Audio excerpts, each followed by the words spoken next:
Hello and welcome back to your South King County real estate update. My name is Sarah Eggleston with Stone Egg Realty at John L. Scott, and I am back to deliver your weekly real estate news for the week. We'll go ahead and jump right on into the slides. So today is September 16th, 2022, and it is Blue Friday. I got my colors on. I hope you do too. Seahawks will be taking the field for their second game of the season on Sunday. They did take away a surprisingly awesome win. I'm not sure if you caught that game, but it was fantastic this past Monday. So that was awesome. So make sure to tune in at 1:05 on Sunday. And I do have my buyer and seller guides available for the fall season. If you are thinking about making a move this year, please reach out. I would love to get one of these to you. They're packed full of fantastic, super relevant information and can really just help your home search, put your home search off on a good foot. And what happened this week? So I've showed a few homes in the last week, a handful, and it seemed like almost everyone was overpriced. The market softened a lot and buyers are really pushing back on high pricing put out by sellers. So it's not really the seller or the listing agent that determines the price of a home. It's the market. The seller determines the listing price. But as far as market value of the home, market value is whatever a buyer is willing to pay for it. So there's been a lot of homes that I've walked in going, wow, for this price point, I kind of expected a little bit more. So if I could just issue a word of caution to sellers, I guess, make sure you don't overprice your home. Underpricing your home is less of a concern because then there's still a lot of buyers out there looking for homes. So if you slightly underprice your home just under what you think market value is, a flood of buyers will come in, and that's what creates multiple offer situations. So right now, if you're pricing too high, your house is going to sit on the market. If you price, quote, too low, just slightly, your home will sell quickly in the first weekend, possibly. There's still buyers out there that are ready to go, pre-approved, and chomping at the bit for the right home. So make sure you price your homes appropriately so that they can move quickly. Go ahead and jump back on into these slides. So there was some inflation and job data that came out this week. New inflation data is rattling markets and economists. Here's why. As far as inflation, we've seen inflation. Well, inflation started to tick up in 2021, but when Russia's war against Ukraine hit, oil prices skyrocketed, sending prices for pretty much everything up, and that really intensified the inflation problem. So now we're seeing some of the pandemic and some of the signs from the Russia-Ukraine war decreasing their hold on inflation, but now it's just driven by other factors. We have had such a strong job market for so long. People in general have had a little extra money to spend and have been doing it, driving prices up. So the job market has moderated somewhat, but employers are still hiring really quick. There's still so many open jobs out there. That means that if everyone's employed, that means that spending is continuing, pushing inflationary forces along. Consumer price index data from August was released Tuesday, and gas prices did drop sharply. Generally, with gas prices reducing, we would expect inflation to reduce just because gas affects the prices of most goods because of transportation costs and all that. But inflation climbed 8.3% on an annual basis, which is 0.1% higher than last month. So we are not seeing a decrease in inflation at all. The core inflation, which strips out the food and fuel costs to give a sense of the underlying price trends, reaccelerated to 6.3 in August after easing to 5.9 in July. How bad is inflation in Seattle? New data sheds new light on the rising cost of living. So on average, cost of living increased 11% from between the second quarter of 2019 and the second quarter of 2022. But most of that increase has been in the past year. In the Seattle metro area, the cost of living for over that same 3-year period was 11.8%. So a little bit higher than the national average.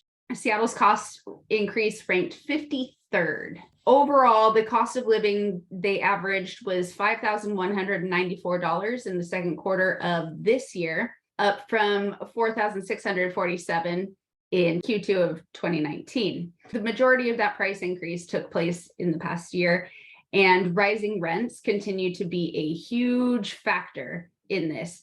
Not as much in Seattle as much as some other places, but in Seattle as well. Seattle rents for that 3-year period rose from $2,642 to over $3,000, $3,059. And there's a 26-item grocery basket price tracking thing that they do. So they'll track 26 items continuing throughout time. 29.7% was the increase from 2019 for the whole nation. In Seattle, it was 24.8.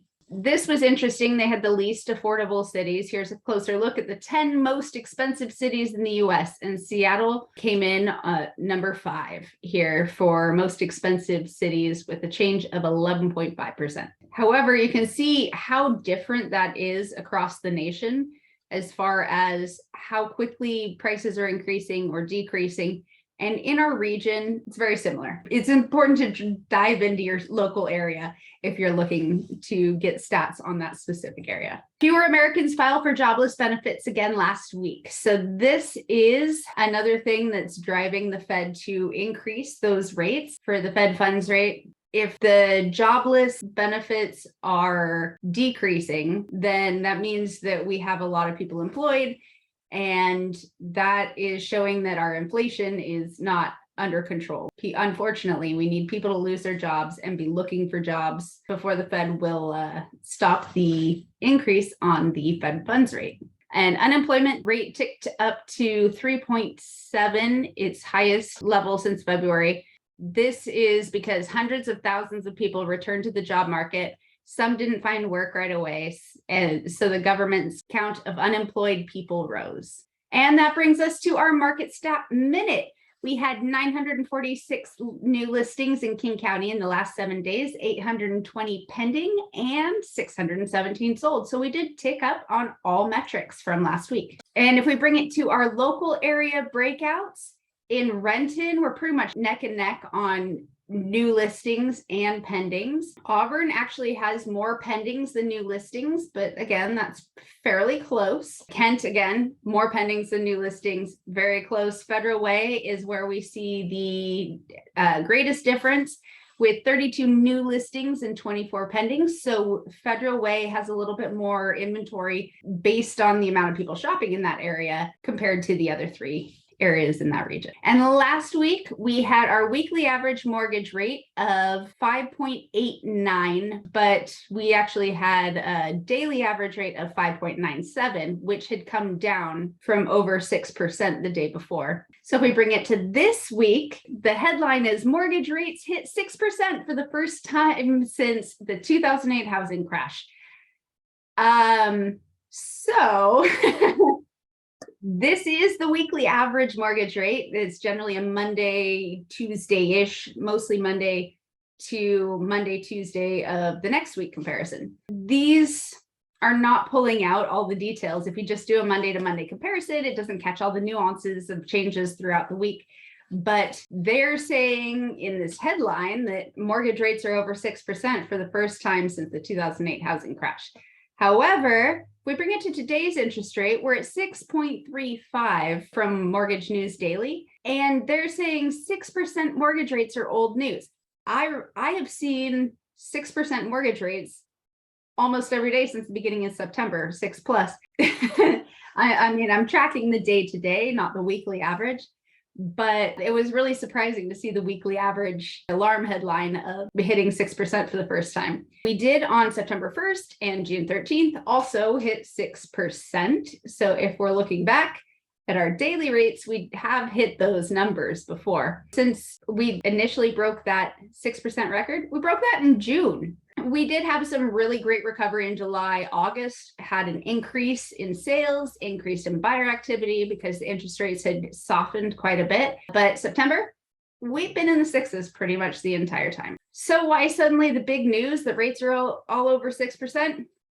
That's all the weekly average. The Monday to Monday comparison always hit on one of the lower days and didn't actually report on the over 6%. So as far as the weekly average mortgage rate, we are just hitting that 6% mark.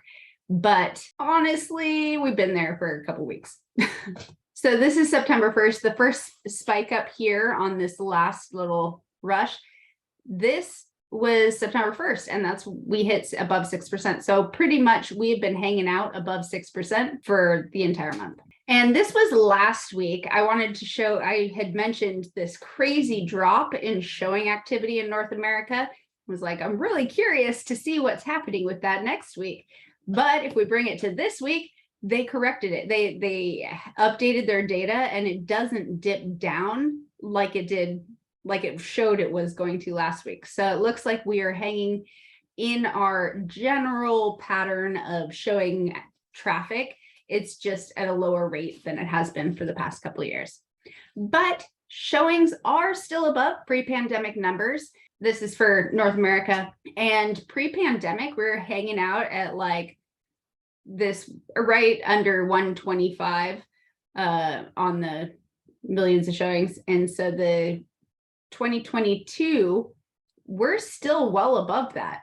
It's just the last 2 years we're so inflated that the drop down seems pretty significant, but we're still above where we were pre-pandemic. So year over year change in inventory. I would mention more inventory coming to the market and staying on the market a little bit longer. This is a national trend. In May, the national average was up 8% on inventory, 18.7% in June, 30.8 in July, and 26.6 in August. So you can see the increase in July and then the decrease in inventory in August. And that's when those interest rates ticked back down again. Sales picked up and inventory decreased. But I think if once we get our September numbers here, we will see another increase in inventory. And that's partially seasonal too. That is exactly what we'd expect to see this time of year. I know it was kind of hard to see, so I pulled out Washington, and we have, in May, we had 44.5 more homes on the market than we did the year prior. In July, by July, it popped up to 95.5% more listings on the market than the year prior. So that's almost twice as many listings in July as there was in July 2021. That's pretty significant increase. But historically, inventory is still really low. If we compare our current inventory to the same week in 2021, 2021 had 26.9% more inventory. But in 2020, we had 5.5% less inventory than we currently have now. And the same week in 2019 was down 43.2% from where we are now. Supply and demand are changing quickly though. So we are getting more active listings and having a decrease in showing overall on our year-to-year comparison. Conditions for buyers are less competitive than they were last year at this time. While a general increase in available inventory in most markets has not only given buyers more options to consider, but more time to consider them. This is so true. There in January, February, March, it was like, do you want it or not? We need to put in an offer right now. Now, homes are lasting on the market a little bit longer. So if you're not sure, you could sleep on it for a night. If it goes overnight, then you know it wasn't the one. But buyers could actually think about making this huge purchase and consider whether it meets all their needs or not. And I did like this quote as well. We're in a place where strategy discussions and planning are critically important to make sure we can thrive during these challenging times.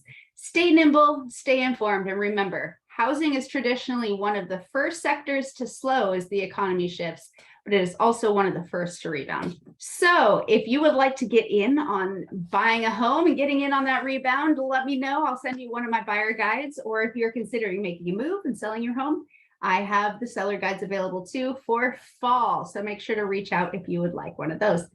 If you have any questions, please feel free to reach out. My phone number and email address are on the screen there. I would love to have a conversation with you about the real estate market in your area or an area you're interested in, or just have an open dialogue. So reach out and let's chat. And thank you so much for joining me.